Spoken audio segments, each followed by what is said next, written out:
Le projet d'électrification rurale dans les zones mal desservies du Cameroun pourrait démarrer cette année 2022. Selon le ministre de l'Eau et de l'Énergie, Gaston Elondoué Somba, ce projet vise à électrifier 687 villages dans les régions de l'extrême nord, du nord, de la Damawa, de l'est, du sud-ouest et du nord-ouest du pays. 2022 est une année charnière qui correspond à la revue à mi-parcours du projet, mais également au démarrage effectif de la phase pilote de réalisation des branchements à travers le fonds Revolving qui va concerner les zones périurbaines et urbaines. Opération qui vise à terme la réalisation de 163 000 branchements sociaux en partenariat avec le fournisseur Eneo.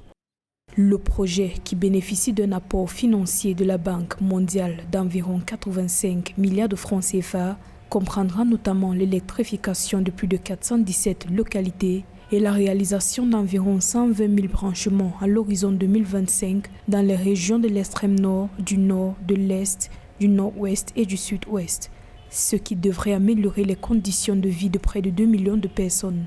Ce projet du gouvernement camerounais s'inscrit en droite ligne du 7e objectif de développement durable des Nations Unies, à savoir apporter une énergie propre aux populations et à des coûts abordables. L'un des objectifs est le développement inclusif des différentes catégories sociales. Ainsi, l'un des piliers qui concerne l'insertion économique voit effectivement son implémentation à travers cette électrification rurale qui permettra un développement des activités, mais aussi un mieux-être des populations. Ainsi, on pourra donc créer les conditions de croissance plus forte et durable que souhaite le chef de l'État. Ça permettra donc de réduire le fossé social et de permettre que les 73% d'énergie électrique du Cameroun soient effectivement consommés.